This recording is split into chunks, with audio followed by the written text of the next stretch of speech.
Yeah, Dan Carey, I'm not sure if you could tell from this huge tree falling in somebody's front yard. There's a car underneath here, and there was somebody in that car when this tree came falling down. I'm told it happened at about 6 o'clock this morning. I had to actually ask the owner if it was even still under there. I couldn't tell. It's such a big tree. There's so much damage in this area. I want to come over here to the owner.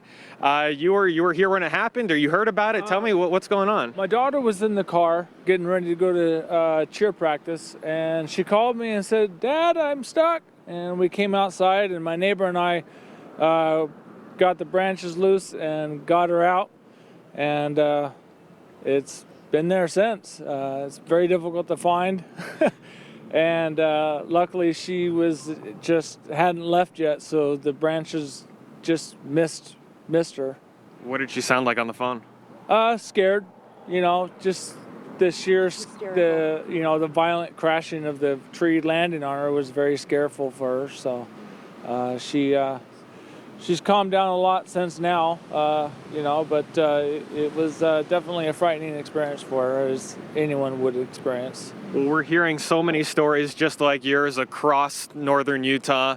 The good news, of course, is that she's okay, and now you're just kind of waiting, right? Yeah, we're waiting for the power company to say that the tree is safe to be removed after, it's sitting on power lines. And then my insurance can come in and take care of the tree and try to extricate the car to get it to the body shop to hopefully fix it up for her. Right. Because she just barely bought it.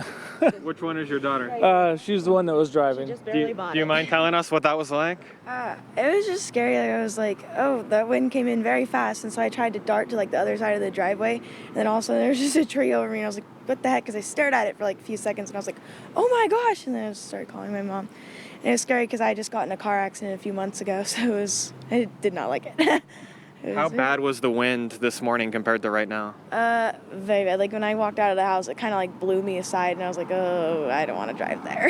But you didn't expect the tree to fall on you? No, because it's never fallen with any other winds like this, so I was not expecting it. What is this? I mean, Doug, if you want to turn around, we can just kind of see all the damage just across the street. I mean, this looks like a park or a playground, and It's Victory Park. Where that pavilion is used to be a police station about 15 years ago. They took it out, City Hall and everything, and moved it, and they just made a nice playground and place for people to come have a nice leisure place. And the trees have sustained severe damage this year. All the time. This tree's never had a broken branch ever. Even when we had the tornado come through here about 5 years ago, the tree sustained it without any issues. But this time, the wind, I think, just sustained for so long that it was just more than it could handle. I mean, it just broke the root ball right out of the ground. Well, it definitely looks a lot different today than it did yesterday. We're on 4400 South, 300 East. Every intersection that I have driven through so far today in Ogden is a four-way stop. Thankfully, most of the drivers going through these intersections safely. Guys, let's throw it back to you in the studio. Okay, Adam.